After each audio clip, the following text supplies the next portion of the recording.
You think you know Mad Men? Well, here's 10 things you may not have known about everyone's favorite debaucherous romp through the 60s.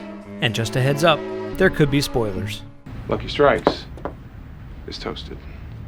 Showrunner Matthew Weiner's pilot for Mad Men first gained the attention of Sopranos producer David Chase in 2002. Quote, "It was lively and it had something to say," Chase said. Here was someone who had written a story about advertising in the 1960s and was looking at recent American history through that prism. Both HBO and Showtime passed on the show when Matthew Weiner pitched it to them. The show sat in limbo for years until it was pitched to AMC, who was looking for dynamic content to enter the scripted drama market, and according to AMC Network's president Ed Carroll, quote, "We took a bet that quality would win over formulaic mass appeal. That bet was a good one, as AMC has gone on to produce numerous other award-winning series that are on par with the quality of the paid premium networks that initially passed on Mad Men." Hell's bells, Tootie!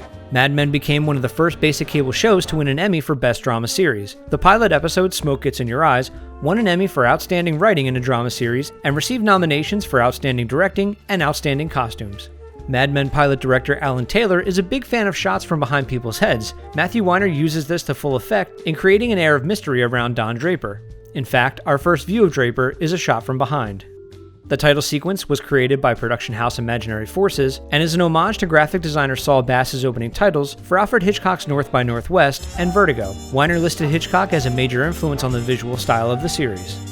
The Sterling Cooper agency spends massive amounts of time exploiting advertising loopholes for their client American Tobacco. I love smoking. I love smoking. That's very good. My wife hates it. Reader's Digest says it will kill you.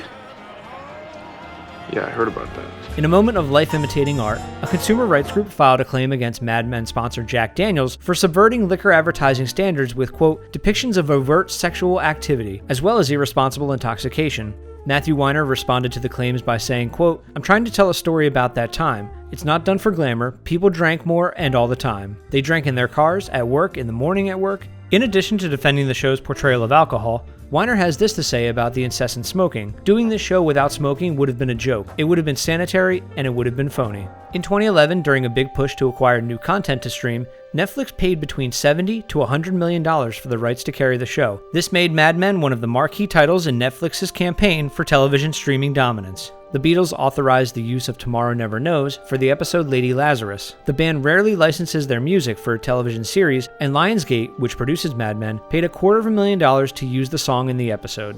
Perhaps someone should have told Don how much they paid for it.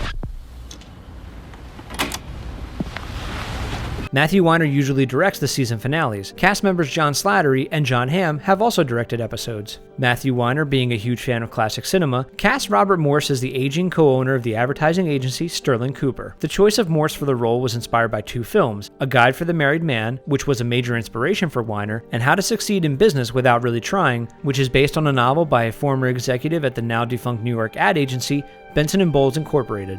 And here's a bonus one. Matthew Weiner loves referencing his favorite movies to mirror the internal struggles of his characters. Episode 3 of Season 7 opens with Don Draper taking in a movie at a theater. The movie is called Model Shop and features a man who is dating a wannabe actress in LA. That's it for this episode of You Think You Know TV. Make sure you subscribe, like us on Facebook, follow us on Twitter, and get the latest movie and TV news on ScreenCrush.com. Most people don't know, but the Mad Men theme song is performed by RJD2 and actually has lyrics. Here's a sample. Mad Men, I love Mad Men, please don't end man, Don Draper's too cool. He drinks and smokes and pokes and tokes, Roger is cool too.